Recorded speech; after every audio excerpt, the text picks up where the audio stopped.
Praise the lord. ఈరోజు దేవుని వాగ్దానము, నేను వారిని యెహోవాయందు బలశాలురుగా చేయుదును, ఆయన నామము స్మరించుచు వారు వ్యవహరింతురు. ఇదే యెహోవా వాక్కు. జకర్యా గ్రంథము 10వ అధ్యాయము 12వ వచనము.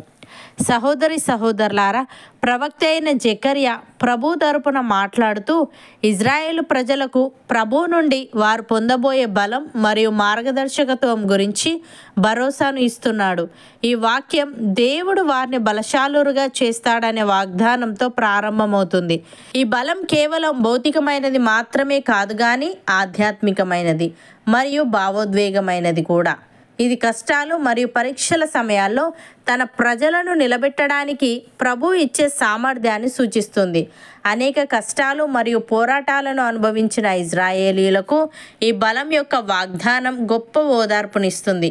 ఆయన నామము స్మరించుచు వారు వ్యవహరింతురు అనేది దేవునితో వారి సంబంధం సరిచేయబడడాన్ని, దేవుని చిత్తానికి అనుగుణంగా వ్యవహరించడాన్ని మరియు వారి మార్గములన్నింటిలో దేవునిచే మార్గనిర్దేశం చేయబడడాన్ని సూచిస్తుంది.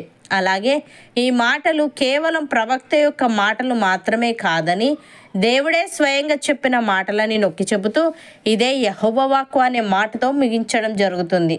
ప్రియులారా, మన జీవితంలో కూడా ఎన్నో కష్టాలు, ఇరుకులు, ఇబ్బందులు, పోరాటాల గుండా వెళ్తుంటాము. ఇలాంటి సమయంలో దేవుని ప్రజలందరికీ ఇదొక గొప్ప వాగ్దానం.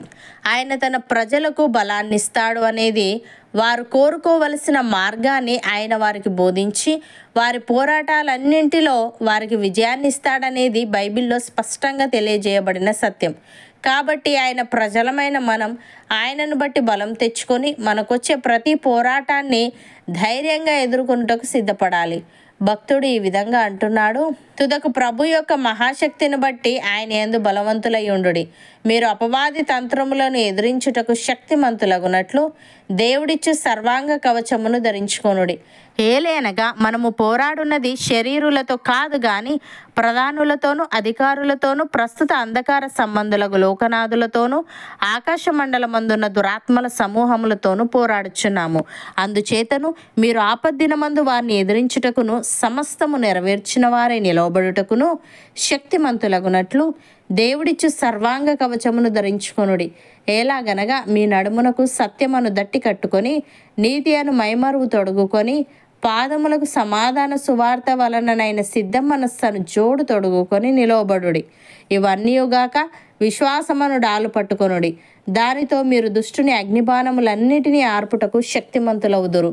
మరియు రక్షణ అను శిరస్త్రాణమును, దేవుని వాక్యమును, ఆత్మ ఖడ్గమును ధరించుకొనుడి. ఆత్మ వలన ప్రతి సమయమునందును ప్రతి విధమైన ప్రార్థనను, విజ్ఞాపనను చేయిచు ఆ విషయమై సమస్త పరిశుద్ధుల నిమిత్తమును పూర్ణమైన పట్టుదలతో విజ్ఞాపన చేయిచు మెలకువగా ఉండుడి అని. ప్రియులారా, మేము ఆయన వలన విని మీకు ప్రకటించు వర్తమానం ఏమనగా, దేవుడు వెలుగై ఉన్నాడు, ఆయన యందు చీకటి ఎంత మాత్రమునూ లేదు. ఆయనతో కూడా సహవాసము గల వారమని చెప్పుకొని చీకటిలో నడిచిన ఎడల మనం అబద్ధమాడుచు సత్యమును జరిగింపకుందుము. అయితే ఆయన వెలుగులోనున్న ప్రకారము మనమును వెలుగులో నడిచిన ఎడల మనము అన్యోన్య సహవాసము గలవారమై ఉందుము. అప్పుడు ఆయన కుమారుడైన యేసు రక్తము ప్రతి పాపము నుండి మనలను పవిత్రులనుగా చేయును. మనము పాపము లేని వారమని చెప్పుకొనే ఎడల మనలను మనమే మోసపుచ్చుకుందుము మరియు మనలో సత్యముండదు.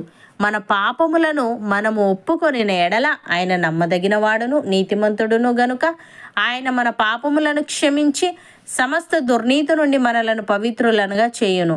మనము పాపము చేయలేదని చెప్పుకొనిన ఎడల ఆయనను అబద్ధికునిగా చేయువారమగుదుము మరియు ఆయన వాక్యము మనలో ఉండదు. అపోస్తలుడైన పౌలు తెస్సలోనికైలకు వ్రాస్తూ ఈ విధంగా అంటున్నాడు, సహోదరులారా, మేము ప్రభు అయిన యేసు ద్వారా మీకు ఇచ్చిన ఆజ్ఞను మీరెరుగుదురు.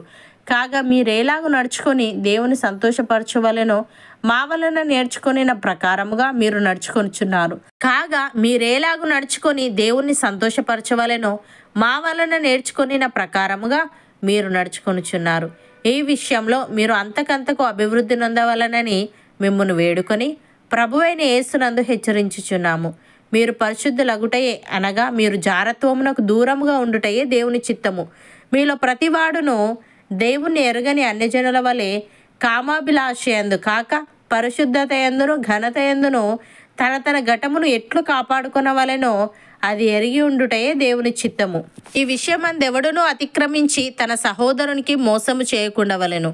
ఎందుకనగా మేము పూర్వము మీతో చెప్పి సాక్ష్యం ఇచ్చిన ప్రకారము ప్రభు వీటన్నిటి విషయమై ప్రతిదండన చేయువాడు. పరిశుద్ధులగుటకే దేవుడు మనలను పిలిచెను గాని అపవిత్రులుగా ఉండుటకు పిలువలేదు అని. సహోదరి సహోదరులారా, మీరు ప్రభువైన క్రీస్తు యేసును అంగీకరించిన విధముగా ఆయన యందు వేరుపారిన వారై ఇంటి వలె కట్టబడుచు, మీరు నేర్చుకొనిన ప్రకారముగా విశ్వాసమందు స్థిరపరచబడుచు, కృతజ్ఞతాస్థుతులు చెల్లించుటయందు విస్తరించుచు ఆయన యందుండి నడుచుకొనుడి. ఆయనను అనుసరింపక మనుష్యుల పారంపర్య ఆచారమును అనగా ఈ లోక సంబంధమైన మూల పాఠములను అనుసరించి మోసకరమైన నిరర్ధక తత్వజ్ఞానము చేత మిమ్మును చెరపట్టుకొని పోవువాడెవడైనా ఉండునేమో అని జాగ్రత్తగా ఉండుడి.